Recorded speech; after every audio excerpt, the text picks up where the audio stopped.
O Triunfo do Amor, Salmo 58. É uma trilogia. Salmos 57, 58 e 59. Estamos falando aqui da ascensão de consciência e espiritualidade. Nesse salmo, nós temos uma retomada da relação entre Davi e o rei Saul.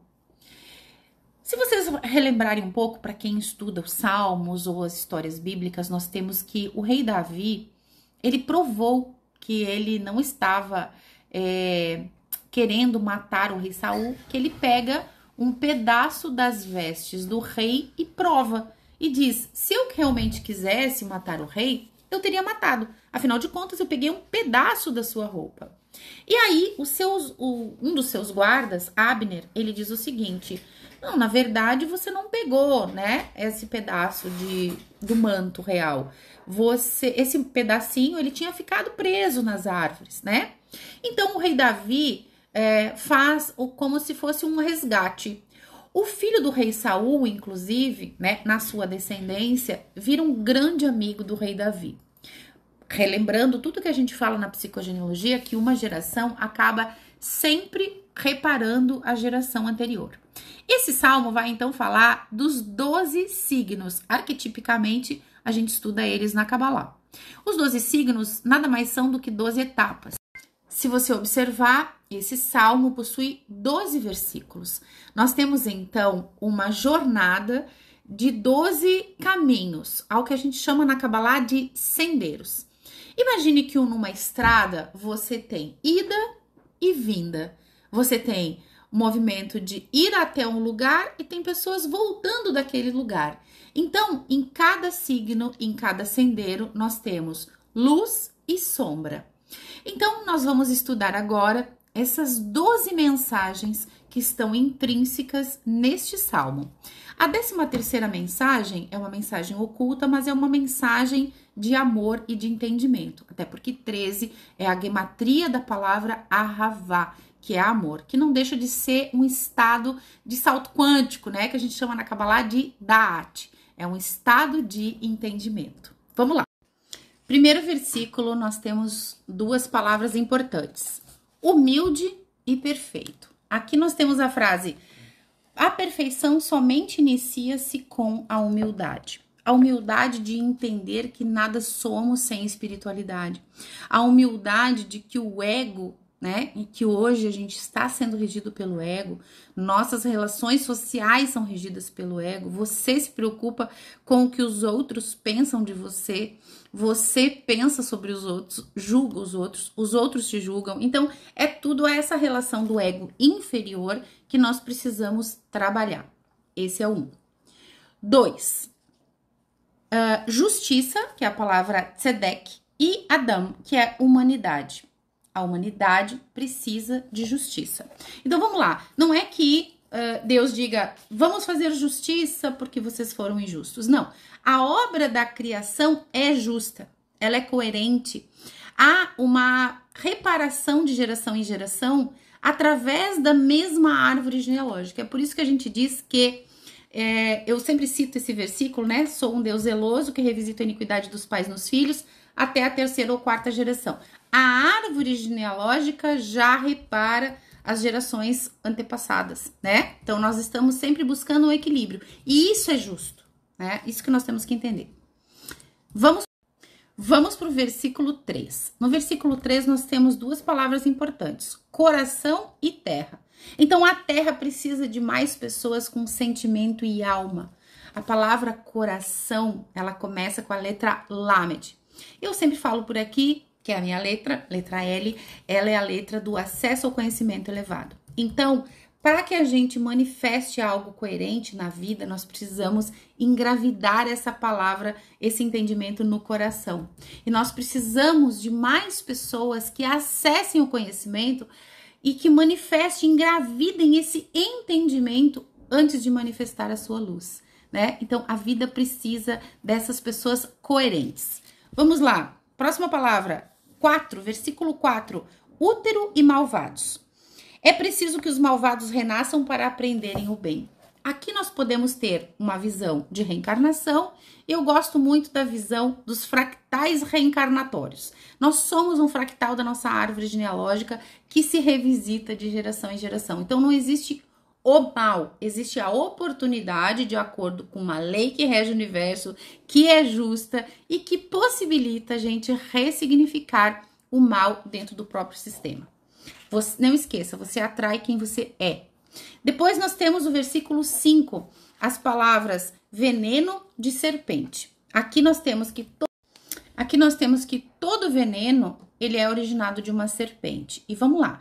Qual que é o movimento da serpente na árvore da vida? Ele é um movimento de dualidade. Ele nunca é um movimento do Messias interior, dessa nossa verdade interior. Então, esse veneno da serpente, de nós mesmos, é essa dualidade que vivemos e que nós precisamos integrar essas dualidades em nós, certo? No versículo 6, nós temos a palavra ouvir a voz. E aqui nós temos a necessidade de ouvir a voz externa e a voz interna. A voz externa é fácil, né? Você tá ouvindo a minha voz, você ouve a sua voz, você ouve a voz do próximo. Mas o quanto você ouve a sua voz interna? Todas as pessoas têm uma resposta para todas as coisas e para todos os momentos. Só que nós não ouvimos a nossa voz interior. E por quê? Porque nós não acreditamos que somos a imagem e semelhança do Criador. Ou seja, a gente precisa de emuná.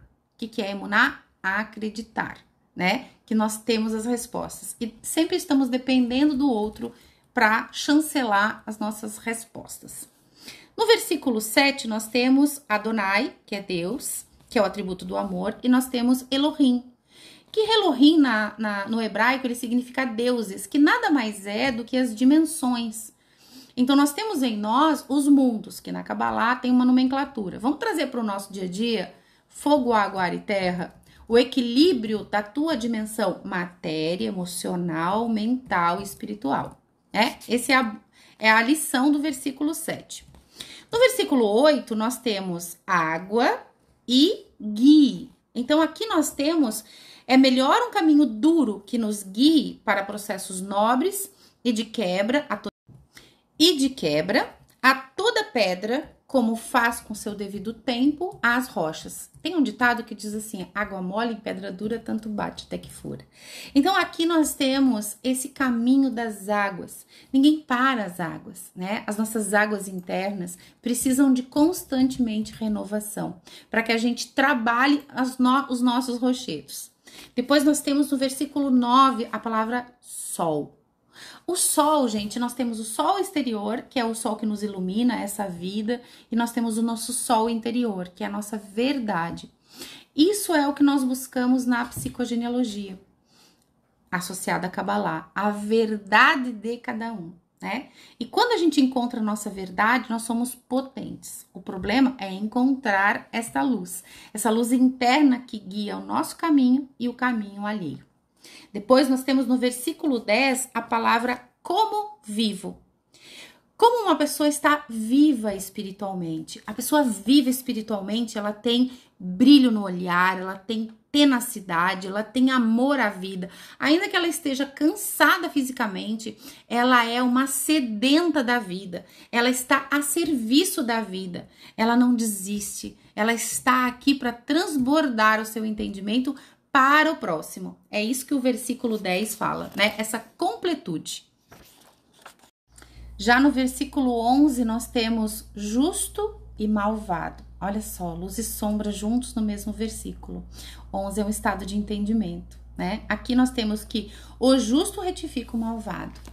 De novo, geração após geração, somos reequilíbrio das gerações anteriores, né? Tem um ditado na Bíblia que diz assim, os pais comem uvas verdes e os filhos brotam os dentes. Nesse versículo nós temos aqui o próprio Davi, Saul e o filho de Saul, que se torna um grande amigo de Davi, mostrando que numa geração subsequente sempre há uma retomada daquilo que ficou inconcluso e incompleto. E por fim, no versículo 12 nós temos Elohim, né? Yesh Elohim, ou seja, a Deus. e sheftim, que significa julgando, formando a frase: há um juiz da verdade sempre. E aqui, como advogado, eu preciso dizer para vocês: existe a verdade dos homens, e quando a gente fala da verdade dos homens, existe uma face da verdade de um lado, uma face da verdade do outro lado, uma terceira face da verdade. Mas a verdade absoluta, que é Emet na Kabbalah, ela tem uma gematria de 9, e essa verdade é a verdade espiritual. É a verdade que poucos querem ver e poucos têm olhos de ver.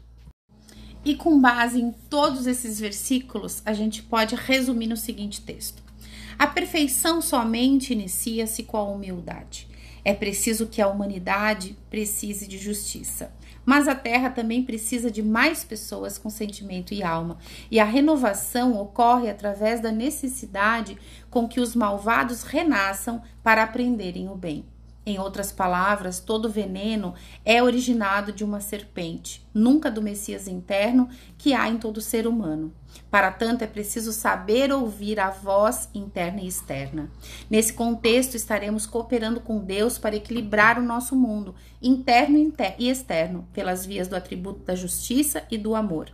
Seguindo a linha de raciocínio, é muito melhor realizar um trabalho e caminho árduo que nos guie para processos nobres e de quebra a toda pedra ou obstáculo, exatamente como faz a água em seu devido tempo com as rochas, tornando-nos ciente de que há sempre um sol interior análogo ao sol exterior, ambos como uma alusão do sol maior, o centro de todas as nossas forças e vida, Deus. Enfim, nem sempre a transformação ocorre por um processo suave. É preciso que haja mudanças para o despertar espiritual de cada ser humano. Mas mais ainda, é pelo justo, ou o Messias interior, que se retifica o malvado, e pelo juiz da verdade que se encontra o verdadeiro atributo do amor. Me conta nos comentários se isso não resume a vida.